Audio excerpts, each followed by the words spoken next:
कलयुग के न्यायाधीश श्री शनिदेव की कुछ महिमाओं का वर्णन करेंगे। शनिदेव को कलयुग का न्यायाधीश माना जाता है भक्तों। जिन पर ये कृपा करते हैं उसके जीवन में किसी भी प्रकार का कोई कष्ट नहीं आता भक्तों। सूर्यपुत्र भगवान शनिदेव जिन भक्तों पर अपनी दया दृष्टि की छाया रखते हैं वो भक्त हर कार्य को बड़ी आसानी से संभव कर पाते हैं। किंतु शनिदेव की ढैया जिस पर लग जाती है वो राजा भी कंगाल हो जाते हैं। अतः शनि महाराज को हमेशा प्रसन्न रखना चाहिए भक्तों। सच्चे मन से जो भक्त उनका ध्यान लगाता है उस भक्त पर वो सदैव सदैव मेहरबान रहते हैं भक्तों। तो आइए भक्तों सुनते हैं शनि महाराज की महिमा का वर्णन इस पावन कथा के माध्यम से। मेरे साथ मिलकर बोलिए शनिदेव महाराज की जय। श्री चरणों में शीश झुकाई शनिदेव का ध्यान लगाई, सच्चे मन से नाम सुमिरते हम है करते। कथा है ये तो शनिदेव की, बात बड़ी प्राचीन समय की। किसी गांव में एक था ब्राह्मण, ब्रह्म मुहूर्त में सुबह उठ जाता, गंगा स्नान वो करके आता, भर के गंगा जल का लोटा विधि विधान से पूजा पाठ करे, अन्न जल सब उसके बाद करे, बालावस्था से ब्रह्मचारी और बड़ा ये परोपकारी। भक्तों उस ब्राह्मण का नियम था सुबह ब्रह्म मुहूर्त में उठ जाता था, स्नान आदि करके सूर्य को अर्घ्य देता, घर आकर पूरे विधि विधान से पूजा पाठ करता भक्तों। उसके बाद ही कहीं अन्न जल ग्रहण करता था और दूसरों के हित के लिए सदैव सदैव सोचता था भक्तों। ग्रामवासी उस ब्राह्मण का बहुत ही आदर सम्मान करते थे। एक दिन की बात है, सुबह सुबह जब वो गंगा स्नान करने जा रहा था तो रास्ते में उन्हें शनि देव मिल जाते हैं। ब्राह्मण ने शनि देव को प्रणाम किया और ब्राह्मण पूछने लगा कि हे शनि देव, आज सुबह सुबह आप किधर जा रहे हैं? तो शनि देव ने उस ब्राह्मण से क्या कहा भक्तों? ब्राह्मण ने उन्हें शीश झुकाया और पूछना इतना चाहा, शनि देव आज प्रातः मुझे बताओ चले कहाँ है? शनि देव ने ब्राह्मण से कहा राजमहल है राजा का, जहाँ राजा के पास में मैं तो जाऊँ, अपनी ढैया उसे लगाऊँ। ब्राह्मण ने इतना है सोचा, यदि राजा को लग गए ढैया, प्रजा तो सारी ही दुखी होए, कैसे इनको टाला जाए? शनि देव से बोले ब्राह्मण, आप से मेरा इतना निवेदन, राजन पर ना ढैया लगाना, बदले में मुझे देते जाना। भक्तों ब्राह्मण बड़ा ही परोपकारी था। उसने सोचा यदि राजन पर शनि के ढैया लग जाती है तो सारी प्रजा दुखी हो जाएगी, क्यों ना शनि के ढैया को मैं अपने ऊपर ही ले लूं। उन्होंने शनि देव से प्रार्थना की कि हे शनि देव, आपसे मेरी इतनी विनती है कि आप हमारे राजन पर अपने ढैया ना लगाएं, बदले में आप मेरे ऊपर ही लगा दें। शनि देव कहने लगे, हे ब्राह्मण तुम एक बार फिर सोच लो। ब्राह्मण निश्चय का पक्का था भक्तों। शनिदेव से कहने लगा कि हाँ शनिदेव, मैंने सोच लिया, आप राजन के बदले में ढैया मेरे ऊपर लगा दीजिए। शनिदेव कहने लगे कितने वर्षों के लिए लगाऊं? तो ब्राह्मण बोला, हे महाराज, वर्षों तक तो मुझसे ना सही जाएगी।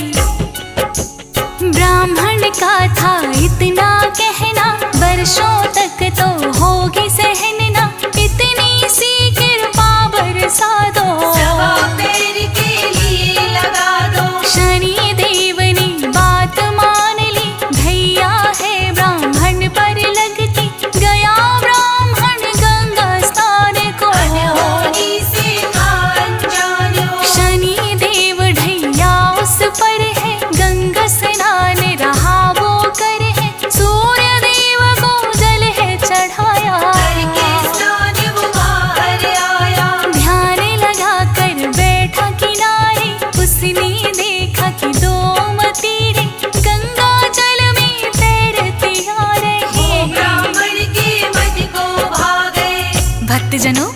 जब ब्राह्मण गंगा स्नान करके सूर्य को अर्घ देकर बाहर निकला तो गंगा के किनारे ध्यान लगाकर बैठ गया। उसी समय देखा कि 2 मतीरे पानी में तैरते हुए आ रहे हैं।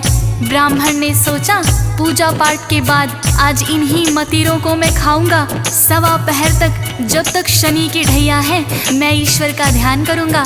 और ब्राह्मण ने वो मतीरे निकालकर अपने घुटनों के नीचे रख लिए और ईश्वर के ध्यान में बैठ गया। भक्तों, इधर से एक राहगीर गुजर रहा था।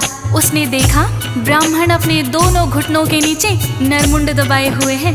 पास आकर देखा तो वो दोनों राजा के पुत्रों के शीश थे। भक्तों, नगर में जाकर उसने सबको बता दिया कि एक ब्राह्मण ने राजा के दोनों बेटों के शीश काट दिए हैं और उसे घुटनों के नीचे दबाकर बैठा हुआ है। ज्यों ही राजा तक ये खबर पहुंची, राजा विलाप करता हुआ आया। भक्तों, और उसने सैनिकों को आदेश दिया कि ब्राह्मण को तुरंत पकड़ कर लाओ और सूली पर चढ़ा दो।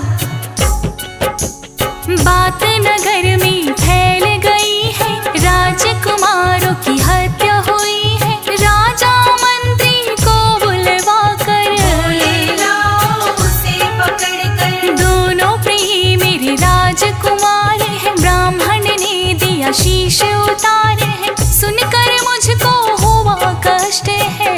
ब्राह्मण तो बड़ा दुष्ट है, शीघ्र ही उसे पकड़ कर लाओ और आते ही सूली चढ़ाओ। सजा दो ऐसी न जाए भूली, चौराहे पर टांगो सूली। ज्यों ही सैनिक वहाँ पे आए, ब्राह्मण बैठा ध्यान लगाए। राजकुमारों के जो शीश थे ब्राह्मण के घुटनों के नीचे। भक्तजनों, जब सैनिक वहाँ पर आए तो देखा वास्तव में ही ब्राह्मण ने अपने घुटनों के नीचे राजकुमारों के शीश दबा रखे थे। ब्राह्मण को सैनिकों ने उठाया। ज्यों ही ब्राह्मण ने आंखें खोली, देखा कि वास्तव में मतीरों की जगह राजकुमारों के शीश हैं। भक्तों, अब ब्राह्मण को समझ में आ गया शनि देव की ढैया ने अपना असर दिखा दिया। सैनिक उसे पकड़ कर ले गए। राजा ने कहा, इस ब्राह्मण ने मेरे निर्दोष राजकुमारों की हत्या की है, इसे तुरंत ही सूली चढ़ा दो। ब्राह्मण को चौराहे पर लाकर जैसे ही सूली लटकाने लगे, सूली टूट गई। भक्तों, फिर राजा ने तांबे की सूली बनवाई और ब्राह्मण को सूली चढ़ाने लगे तो वो भी टूटकर गिर गई। भक्तों, इसी तरह राजा ने चांदी की सूली बनवाई, वो भी टूटकर गिर गई। भक्तों, तो सोने की सूली बनवाने का आदेश दिया राजा ने। तब तक 1.25 पहर बीत चुका था। भक्तों, शनि देव की ढैया जो थी 1.25 पहर के लिए तो वो थी, सूली ब्राह्मण चढ़ ना पाए, पहले टूटी जाए। अनेक धातुओं से बनवाई पर कोई भी टिक नहीं पाई। राजा ने आदेश दिया था, अब तक नहीं हुआ था। सोचे मंत्री हो रहा क्या है, आज तलक जो नहीं हुआ है। ब्राह्मण है या कोई तांत्रिक, टूटी सूली सारी अब तक। जो राजा को पता लगेगा हमको मृत्यु दंड मिलेगा। 1.25 पहर तब तक बीता है, ब्राह्मण सूली नहीं चढ़ा है। भक्तों, सैनिकों ने ब्राह्मण को सूली चढ़ाना चाहा, किंतु जिस धातु की सूली पर भी चढ़ाते वो टूट जाती। भक्तों, लोहे की टूटी तो तांबे की बनवाई, तांबे की टूटी तो चांदी की बनवाई, चांदी की टूटी तो सोने की सूली बनवा कर लाए। भक्तों, इसी क्रम में 1.25 प्रहर बीत गया। भक्तों, तभी दोनों राजकुमार खेलते खेलते राजा के पास आ जाते हैं। रानी उनको देखकर बड़ी ही हर्षित हुई। फिर रानी ने राजा से कहा कि हे महाराज, अभी तक तो सैनिक ब्राह्मण को सूली पर चढ़ा चुके होंगे, हो सकता है ना भी चढ़ाया हो। आप जल्दी से जाइए और उन्हें रोकिए, वरना हमें ब्रह्म हत्या का पाप लग जाएगा। राजा तुरंत ही वहां आए और कहने लगे, सैनिकों, ये ब्राह्मण निर्दोष है, इसको इसको छोड़ दो। फिर राजा ने ब्राह्मण से विनम्र विनती करके क्षमा याचना की तो ब्राह्मण देव ने कहा, राजन, इसमें आपका कोई दोष नहीं है। 1.25 प्रहर के लिए मुझ पर शनि की ढैया थी जो मैंने जानबूझकर लगवाई थी। राजा पूछने लगे, आपने जानबूझकर क्यों लगवाई? तब ब्राह्मण ने सारा वृतांत राजा को बता दिया। भक्तों, राजा ने सोचा ये ब्राह्मण कितना परोपकारी है और मैंने इसे सूली पर चढ़ाने का आदेश दे दिया था। राजा को बड़ा ही पश्चाताप हुआ। राजा फिर ब्राह्मण से क्षमा प्रार्थना करके पूछने लगा, हे ब्राह्मण देव, यदि शनि की ढैया लग जाए तो उसे किस प्रकार से उतारा जा सकता है? तब ब्राह्मण राजा से कहने लगा, जो शनि की ढैया लग जाए सोना चांदी उसे चढ़ाए, तांबा या लोहा कर अर्पण शनि देव होते हैं प्रसन्न। यदि ये संभव ना हो पाए, काले तिल और तेल चढ़ाए, काले उड़द हैं जो भी चढ़ाते, ढैया उन पर नहीं लगाते। या फिर आस पास हो पीपल, नित्य नियम से उसको दीजिए, प्रार्थना शनि देव से करना, हम पर प्रसन्न आप सदा रहना। ब्राह्मण से राजन ने जाना, अपने मन ही मन है ठाना, मैं भी इनकी करूँ आराधना, ताकि दुख से हो न सामना। भक्तजनों, इस प्रकार उस दिन के बाद वो राजा भी शनि भक्त हो गए और नित्य नियम से शनि महाराज की पूजा करने लगे। ब्राह्मण को उन्होंने आदर सहित विदा किया। भक्तों, ब्राह्मण ने शनि देव की ढैया अपने ऊपर ले ली थी, उसका भी धन्यवाद किया। भक्तों, शनि देव की वक्र दृष्टि से तो देवता भी नहीं बच पाते, फिर इंसान तो क्या है। इसी तरह की एक और कहानी है भक्तों। जब शनि देव ने सोचा कि मैं भोलेनाथ पर अपनी वक्र दृष्टि डालता हूँ, ये सोचकर शनि देव कैलाश पर आ गए। भक्तों, भोलेनाथ को प्रणाम किया। भोलेनाथ ने उनसे आने का कारण पूछा तो शनि देव क्या कहते हैं भक्तों? सुन लो हे भोले भंडारी, इतनी सी इच्छा है हमारी, मेरी दृष्टि जो है वह एक बार आजमाओ आप पर। बात है मात्र 1.25 प्रहर की, डालूंगा अपनी वक्र दृष्टि, हे भोले तुम इसे संभालो, बचने का कोई यत्न बना लो। सुन कर के भोले मुस्काए, मुझ पर ना कुछ असर दिखाए, अपना मन तुम भी बहला लो, अपनी वक्र दृष्टि डालो। भोलेनाथ ने आज्ञा दे दी, डाली शनि ने वक्र दृष्टि, भोलेनाथ को समझ न आया, उन्होंने इससे बचना चाहा। भक्तों, शनि देव ने ज्यों ही भोलेनाथ पर वक्र दृष्टि डाली, भोलेनाथ सोचने लगे मैं शनि देव की वक्र दृष्टि से बच जाऊंगा, और कैलाश छोड़कर वो मृत्युलोक में आ गए और 1.25 प्रहर तक एक हाथी का रूप बनाकर जंगल में विचरते रहे। भोलेनाथ सोच रहे थे, भक्तों, शनि देव की वक्र दृष्टि मुझे पहचान ही नहीं पाएगी, और 1.25 प्रहर तक मृत्युलोक में हाथी बनकर विचरते रहे।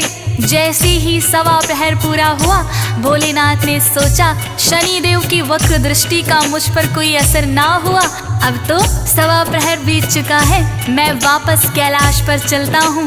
भोलेनाथ हाथी की योनि छोड़कर कैलाश पर लौट आए। भक्तों, कैलाश पर आकर देखा शनि देव वहीं बैठे हुए हैं और भोलेनाथ की प्रतीक्षा कर रहे हैं।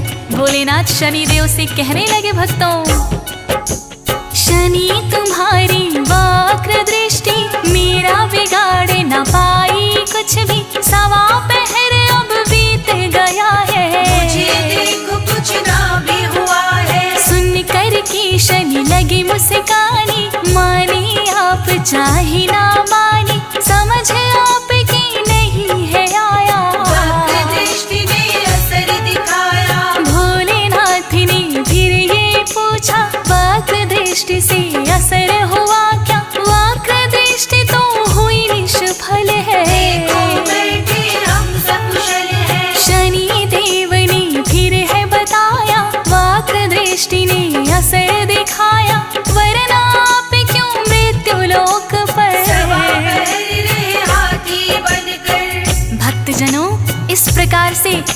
शनि देव ने बताया कि हे भोलेनाथ, मेरी वक्र दृष्टि ने तो असर दिखा ही दिया, जिसके कारण आपको कैलाश छोड़कर मृत्यु लोक पर जाना पड़ा है और आप 1.25 पहर तक हाथी की योनि में भी रहे। यही मेरी वक्र दृष्टि का असर था।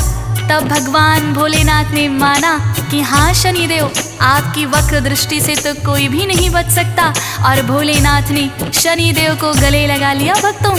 तो इस प्रकार से भक्तों, देवतागण भी शनिदेव की वक्र दृष्टि से नहीं बच पाते हैं। इसीलिए भक्तों का कर्तव्य बनता है कि शनिदेव को हमेशा प्रसन्न रखें और विधि पूर्वक उनकी पूजा करें। शनि देव का करना सुमिरन, रखना इनको सदा ही प्रसन्न, रुष्ट कभी ना होने देना। हमारा इतना कहना, जब ये कोपित हो जाते हैं देव तभी नहीं बच पाते हैं, पड़े जो इनकी वक्र दृष्टि। मानव की फिर क्या है हस्ती, सदा आपका ध्यान करेंगे, आपका ही गुणगान करेंगे, आपकी अजब अलौकिक माया। रखना हम पर ठंडी छाया, हंस राज रिलहन यही चाहता, चरणों में सदा शीश झुकाता, हो जे सुरेश की भूल क्षमा करो। शनिदेव हम पर भी दया करो। तो भक्तों, हम सभी को सदैव ये प्रयास करना चाहिए कि शनिदेव हमेशा हम सभी से प्रसन्न रहे और ऐसा कोई कार्य हमसे ना हो कि शनिदेव की वक्र दृष्टि हम पर पड़े। तो आइए भक्तों, सच्ची श्रद्धा के साथ भगवान शनिदेव का ध्यान करते हैं और मेरे साथ बोलते हैं, शनिदेव महाराज की, शनिदेव महाराज